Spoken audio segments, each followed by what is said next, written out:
Assalamualaikum warahmatullahi wabarakatuh. Bismillah, alhamdulillah. Kita bertemu lagi di channel Denny Nurdiansyah dengan saya. Yang mana di channel Denny Nurdiansyah ini berisikan tentang kajian-kajian Islam, kajian-kajian kitab kuning klasik karangan para ulama salafus sholih. Yang kebetulan pada kesempatan kali ini saya masih akan melanjutkan kajian kitab Safinatun Najah, masih melanjutkan dari video-video sebelumnya, yang mana di video sebelumnya saya menjelaskan tentang syarat sah khutbah 2. Nah, untuk penjelasan sholat Jumat itu sudah beres. Sekarang kita akan menginjak kepada penjelasan tentang kewajiban orang yang hidup kepada orang yang sudah meninggal. Nah, tapi sebelumnya pada teman-teman semua yang baru bergabung dengan channel ini, tekan tombol merah subscribe di bawah dan jangan lupa tekan tombol loncengnya supaya teman-teman semua dapat pemberitahuan, dapat notifikasi jika channel ini mengupload video yang baru. Dan jangan lupa tekan like, share sebanyak-banyaknya. Kita langsung ke bacaan lughat di sini di kitab saya halaman 99.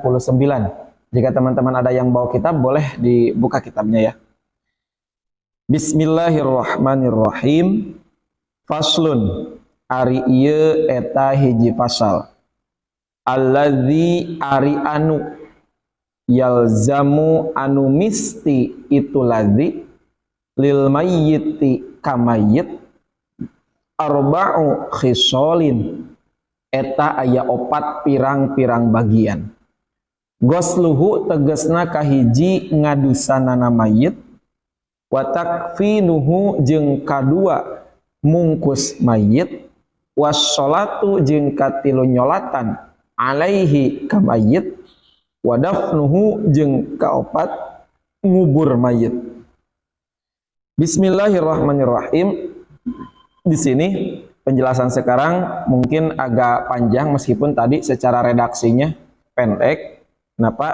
Karena di sini berkaitan dengan kewajiban seorang yang hidup kepada seseorang yang sudah meninggal.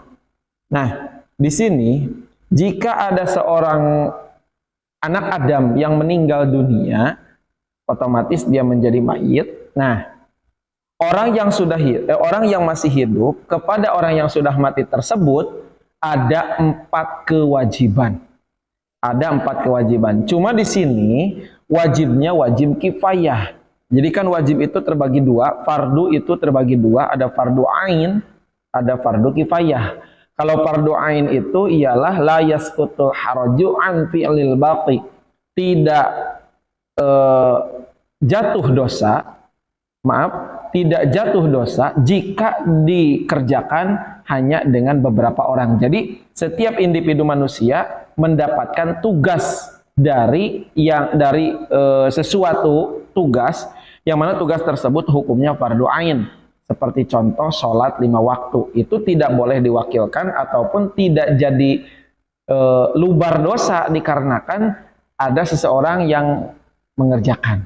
Beda dengan sholat berjamaah. Kalau sholat berjamaah itu fardu yang kedua. Apa fardu yang kedua? Yaitu fardu kifayah. Saqatal haraju an fi'lil baqi.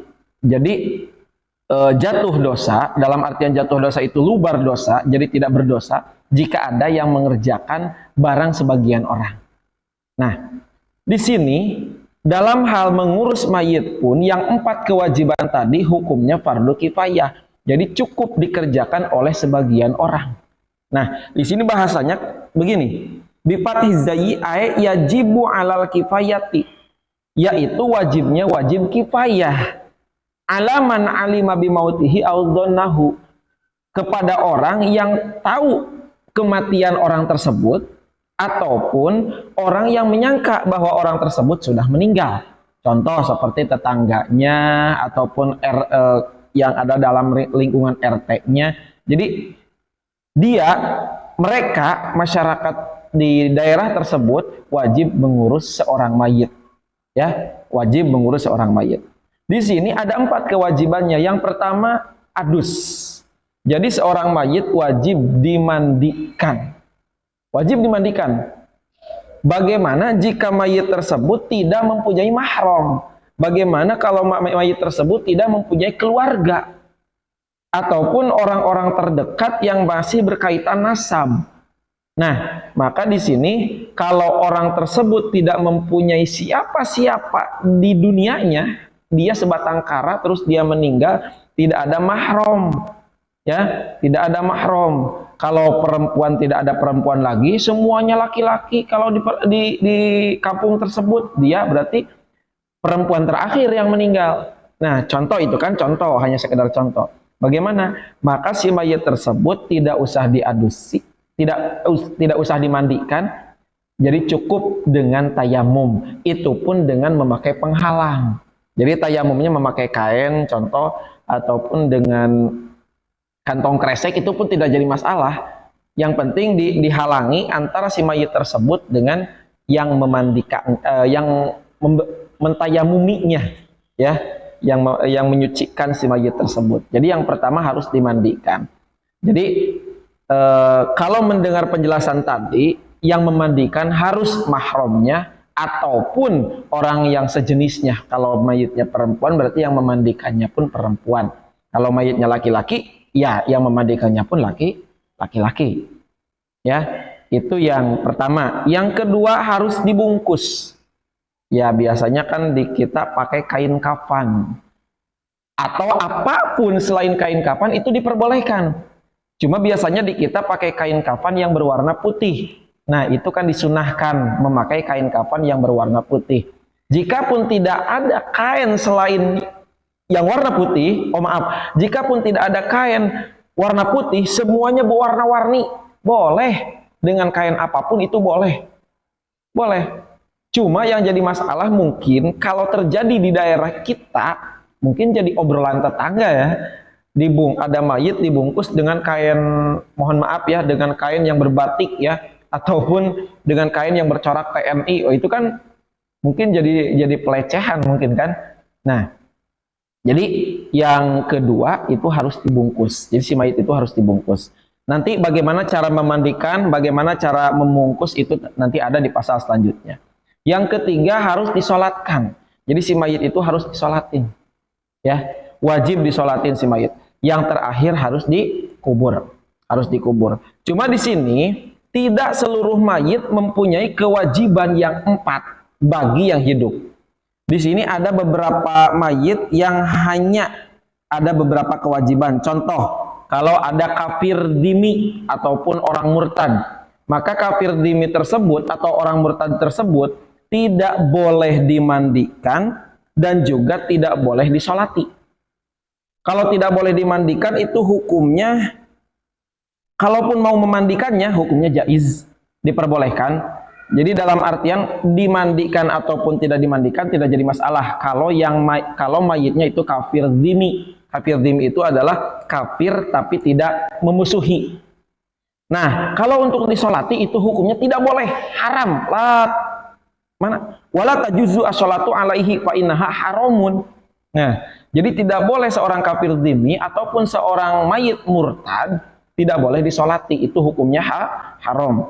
Terus lagi, kalau ada mayit yang mati karuron, kalau mayit mati karuron itu, jadi dia dilahirkan, mayit tersebut dilahirkan, tapi dalam keadaan sudah meninggal. Jadi dia meninggal masih di dalam kandungan ibunya. Jadi ketika keluar, si bayi tersebut sudah meninggal. Maka si bayi tersebut hanya cukup dikafani, ataupun boleh dimandikan pun boleh, untuk supaya tidak terlalu kotor ya. Dimandikan, terus dibungkus, langsung disolati. Langsung dikubur. Jadi tidak ada disolati. Itu untuk mayit yang sudah meninggal ketika mayit tersebut baru dilahirkan. Ataupun ada juga yang mati syahid. Ini pun mati syahidnya syahid dunia wal akhirah. Syahid dunia wal akhirah itu adalah orang yang meninggal ketika perang Islam melawan kafirin. Orang yang meninggal Islam ketika perang melawan kafirin itu cukup hanya dibungkus dan juga hanya kubur. Jadi tidak usah dimandikan, juga tidak usah disolati. Ya.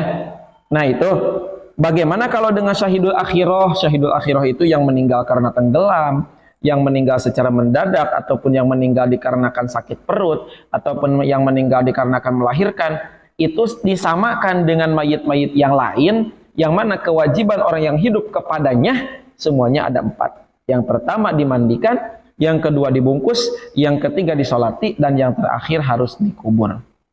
Ya, nah itu penjelasan kewajiban seorang manusia yang hidup kepada seseorang yang sudah meninggal.